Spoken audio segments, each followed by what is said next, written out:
मन नेकी कर ले, 2 दिन का मेहमान। मन नेकी कर ले, 2 दिन का मेहमान। गरीब भूमि बड़ो भरोसे डूबे हैं, ये कल्पत हैं 2 दीन। सबका सतगुरु कुल धनी, मगर भया लोलीन। अब क्या बताते हैं गरीबदास साहिब जी के भूमि भरोसे डूब रहे हैं, भटक अपनी भक्ति नष्ट कर रहे हैं, और कल्पत हैं 2 दीन। हिंदू और मुसलमान ये दोनों धर्म ये भटक रहे हैं, मार्ग से दूर चले गए हैं। और सबका सतगुरु कुल धनी, मगर भयो लोलीन। भूमि भरोसे डूबते हैं। जैसे मुसलमान भाई कहते हैं कि मक्का में जाने से मोक्ष होता है, और मक्का में जिसकी मृत्यु हो जाती है उसका सीधा स्वर्ग भिष्ट जाता है। परमात्मा ने बहुत से उदाहरण दिए हुए हैं। और पंडित लोग कहा करते थे, ब्राह्मण हिंदू धर्म के गुरु, कि जो काशी शहर में मृत्यु को प्राप्त होता है वो सीधा स्वर्ग जाता है, और जो मगर मृत्यु को प्राप्त होता है वो गधा बनता है, वो नरक जाता है। परमात्मा कबीर जी, परमेश्वर जी स्वयं जब तत्वदर्शी संत की भूमिका करने आए हुए थे बनारस में, काशी में, तब कहा करते थे कि पुण्यकर्मी प्राणी और सत साधना करने वाला भक्त वो कहीं पर भी शरीर छोड़े, कहीं पर भी उसकी मृत्यु हो, वो अपनी भक्ति की कमाई से अपने इष्ट के पास चला जाता है, वो नरक नहीं जाता। और दुष्कर्मी प्राणी, सत भक्ति ना करने वाला भक्त, चाहे कहीं पर भी काशी मरो चाहे मगर मरो, वो सीधा नरक में जाता है। लेकिन ये बात उन काशी के पंडितों के गले नहीं उतरे थी। इस भ्रम को मिटाने के लिए परमेश्वर जी, कबीर जी ने कहा कि भाई मैं मगर में शरीर छोड़ूंगा,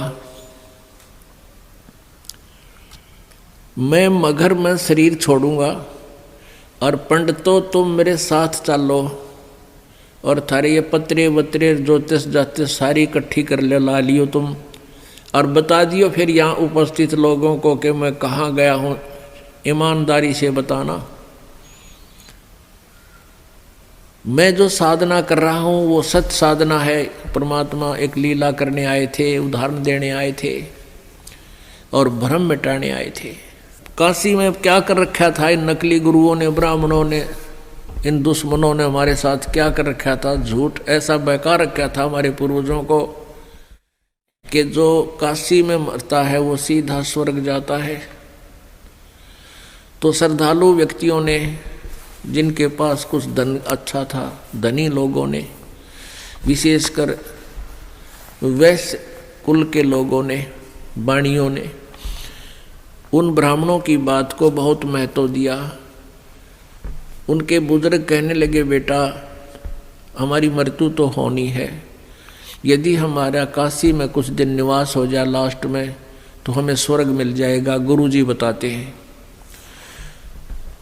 तो उन भक्तों ने सोचा भी माँ बाप ने सारी उम्र हमारे लिए बहुत कुछ किया है,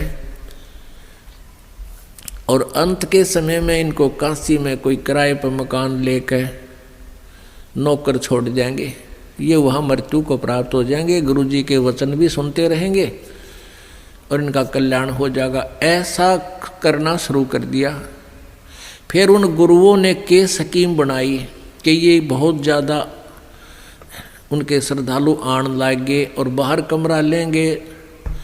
तो उनके लिए उन्होंने कहा कि तुम ऐसा करो, हमारे पास ही छोड़ दो अपने माता पिता को, जो इनका खर्चा दो हमें दे दो, हम इनकी सेवा कर दिया करेंगे, यहाँ भक्ति भी करते रहेंगे, हमने भी खर्चा अपनी रोटी बनानी है, इनको भी बना दिया करेंगे। अब लालच में हुआ आफत मोल ले ली उन पंडिता ने। अब बुढ़ा और बुढ़िया ने वहाँ छोड़ आवे और उनको महीने के 10-20 रुपये देने लगे। पहले 10-20 रुपये बहुत ज़्यादा होते थे, 20,000 के करीब होते थे। तो ब्राह्मणा के जी सा आ गया उन नकलियाँ के गुरुओं के, जो उनके गुरु थे। एक गुरु के पास और 20-20 बूढ़ा बूढ़िया इकट्ठी होगी, और बूढ़ा बूढ़िया तो एक कहना संगवाया ज़्यादा तकलीफ हो जाता है, और उन हो गए 10-10, 20-20 एक के पास, गुरु जी के पास। अब उन मुश्किल में आच गई कि क्या करें, या लालच में आप पत्तों मोल ले ली। फिर न स्कीम बनाई उन दुष्टों ने। क्या स्कीम बनाई कि भाई एक ऐसी अफवाह फैला दो, एक ऐसी प्रोपगंडा छोड़ दो कि भाई उन्होंने क्या स्कीम बनाई कि कह दो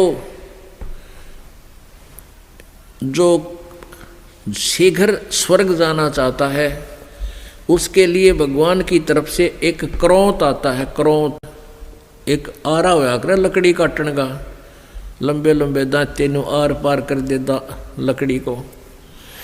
वो गंगा दरिया के किनारे एक स्ट्रक्चर सा बना के ऐसे, और उसके अंदर एक आरा ऊपर नीचे आन का एक थोड़ा सा स्थान छोड़ दिया, और उसके चलाने का हैंडल काफ़ी दूरी पर कर दिया रस्सों से। ढीला छोड़े तो वो नीचे आ जा, ऊपर खींचे तो ऊपर चला जा। और ये प्रोपगंडा फैला दिया भाई जिसने जल्दी स्वर्ग जाना हो भगवान की तरफ से एक क्रोंत आता है, और वो क्रोंत जिसने काट देता है उसका सीधा स्वर्ग चला जाता है। अब परमात्मा पाने के लिए उन बूढ़ा बूढ़िया ने सोची हमने मृत्यु तो होनी है और बुढ़ापे में दुखी हो रहे हैं, और क्यों ना क्रोंत ले ले। उसकी एक्स्ट्रा फीस रख दी, एक्स्ट्रा चार्ज कर दिया 100 रुपये 50 रुपये। अब उन बूढ़ों ने बुजुर्गों ने अपने बच्चों से कहा कि बेटा हम भी तंग आ गए हैं इस शरीर से, और गुरुजी बता रहे हैं कि भगवान की तरफ से क्रोंत आने लग गया है, और जो उस क्रोंत में अपनी गर्दन हलाल कटवा लेता है वो शीघ्र स्वर्ग चला जाता है। बेटा 50 रुपये फीस लगती है, आप देख लो। अब बच्चा ने सोची माँ बाप की इच्छा है तो ठीक है, माता पिताजी ये 50 रुपये गुरु जी को दे दिए जी, हमारे पिताजी को स्वर्ग भेज दो। अब वो लागे कसाई वाला कर्म करने, वहाँ नीचे गर्दन रखवावें और ऊपर तय क्रोंत आवर उन्हें काट दे। इस प्रकार स्वर्ग भेजन लाग गए, क्यों पीछा छुटवाना था उन्हें तो अपना। और प्रोपगंडा फैला दिया कि जो क्रोंत में शीश कटा लेता है वो सीधा स्वर्ग जाता है। तो परमात्मा पाने के लिए पुण्यात्माओं ने वहां गर्दन देनी भी शुरू कर दी, कटवानी शुरू कर ली। तो परमात्मा के बद्दी छोड़ कहा करते कबीर जी, बिना भक्ति क्या होते हैं भावे कांसी क्रोंत ले। क्रोंत आरे न बोला करते, वो आरी लंबा आरा होया करता है। कहते भक्ति बिना कुछ नहीं बना, चाहे काशी में जाकर क्रोंत भी ले ले, गर्दन कटवा ले। और मिटे नहीं मन वासना बहुविध भरम संदेह।